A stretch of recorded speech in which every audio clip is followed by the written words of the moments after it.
This program only reflects the personal views of the program host and all the individual contributors.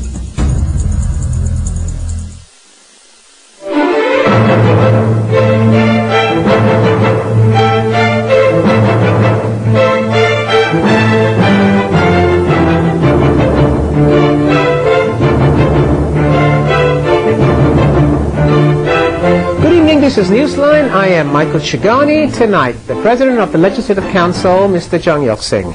Thank you, Mr. Tsang, for being on the show. You haven't been here for a long time because you're now the President of the Legislative Council. Yes, I'm not supposed to make any comments on public policy. Exactly. There are things you can say and there are things you cannot say. So I'm grateful that you've agreed to come on this show, a true friend.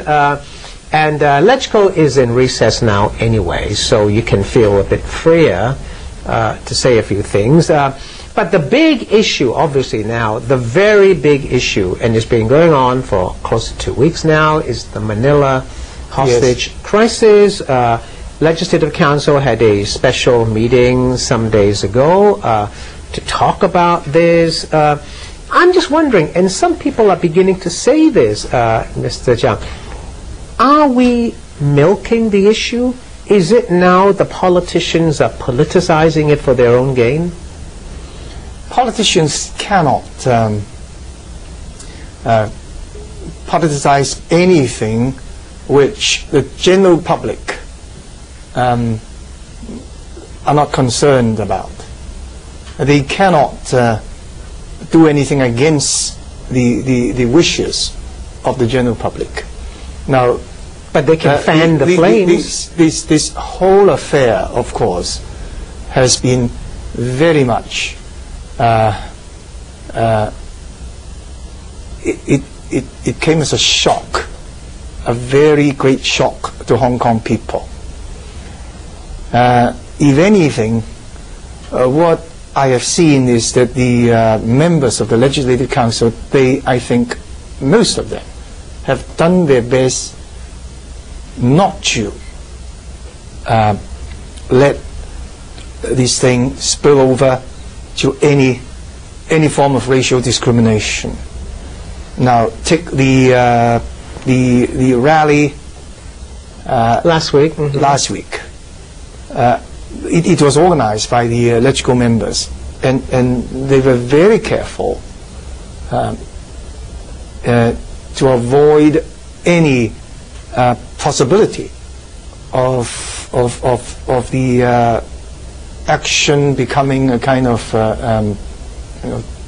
discrimination against the Philippines and Hong Kong, the Filipinos in Hong Kong, and it went very peacefully, very solemnly, and no single improper incident actually. Sure, I agree with that, Mr. Tsang, but the point I'm trying to make here is if we push it too far, we've demanded a full inquiry, we've demanded compensation, we've issued a blacklist against the Philippines. If we push this too far, aren't you worried that there could be a backlash from the Philippines? I've had some people say to me, Hong Kong is now behaving very arrogantly. No, look, Michael, which demand the legislators have made, do you think is being too far?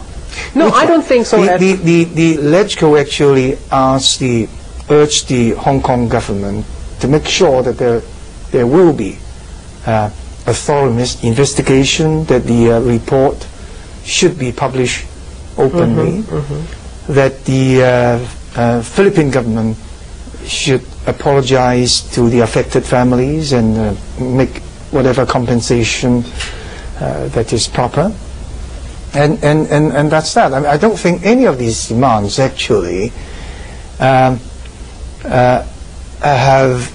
gone over the expectations, gone beyond the expectations of the ordinary Hong Kong people. But some people are saying that we're like, for example, the tourism blacklist, like we're trying to take revenge. I mean, if there was a bus hijack, there are bus hijacks in the U.S. and other places where people are killed or gunmen run into schools and kill kids. We don't issue a blacklist to those countries. We don't have Hong Kong tourists held hostage and then killed.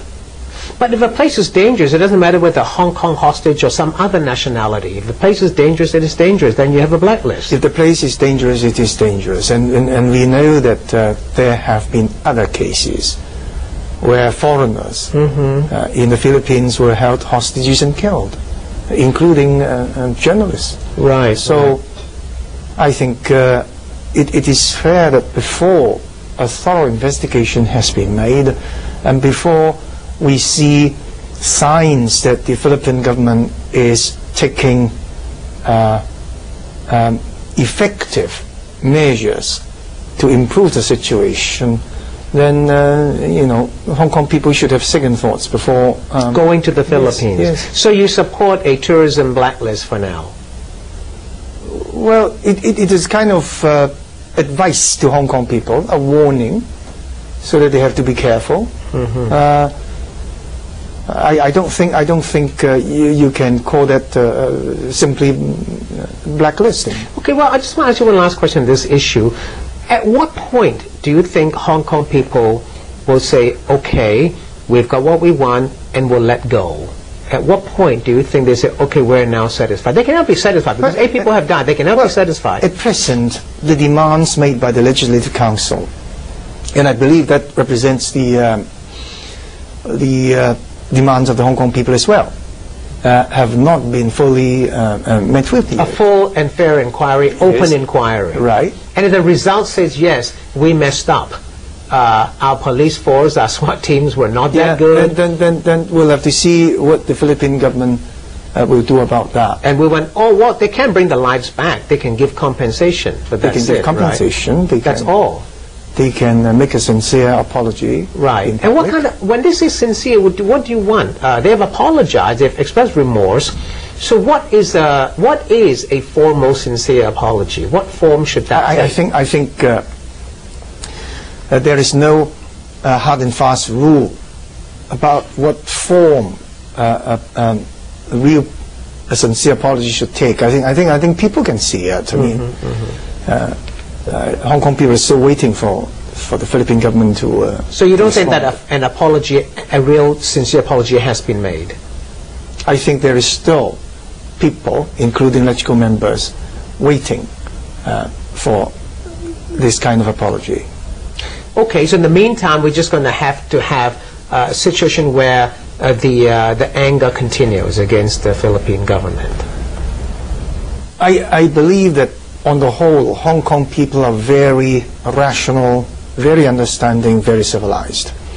I don't think there is any undue anger leveled against the Philippine government or the Philippine people living in Hong Kong at all. Okay. Well, we leave this issue because, as you say, things are still rolling. There's no closure to this issue yet. We'll just move on. You are the president of the Legislative Council. A new session is going to start soon.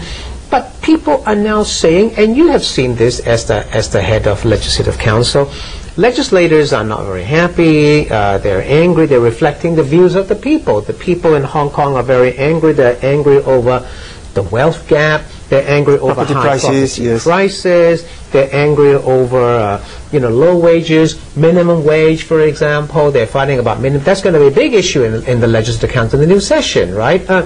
Are you expecting a really stormy session ahead when it starts? Well, I guess every session... You had a stormy session last year. Every session stormy, I think, yes.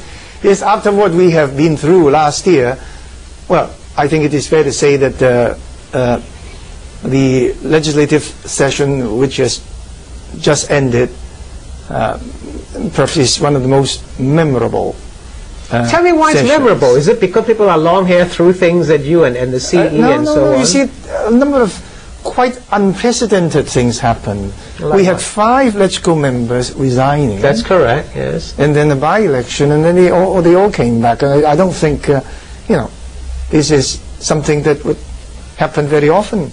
And then, of course, for the first time after the promulgation of the Basic Law, actually, we endorsed, LegCo endorsed with a 2/3 majority, the government's proposal for political reform, right. for amending the provisions in the basic law, in the annexes of the basic law. Right. So again, that is a very that is groundbreaking actually, and then of course towards the end of the session, we passed the legislation on minimum wage. Right. Of course, as you pointed out, the debate is still going on. Because the level has not been set yet. Yes, right. but it is not for the legislature itself to decide. They just vote on the figure that the chief executive suggests, right? Yes, there is a independent committee to make proposals, and so I think if what I've mentioned would not be classified as unprecedented, as monumental, Okay. I don't know what can. Well, you know, before we go to the break, let me just ask you, it is a very monumental thing, and as you pointed out, the new session will deal, the LegCo members will have to vote on a minimum wage, which a commission recommends to the chief executive, right? And we'll have to vote on the figure, right, as to how much that is, right? No, I don't think that's for the LegCo to vote on. I thought LegCo had to okay a figure that the CE comes up with. What is LegCo's role in the minimum wage now that they've passed the legislation? We passed the legislation, and the legislation provides for the formation of an independent body to decide Okay, now on there's the this, level minimum I don't know whether you can answer that, but there's this rumor that it'd be like $28, $29. Do you think that's a fair figure? $28, $29 That's not an for hour? me. As you know, that's not for me to comment on. No. Right. You just can't comment on something like that, right? Right. Okay, fine. We'll come back with more Newsline. Don't go away.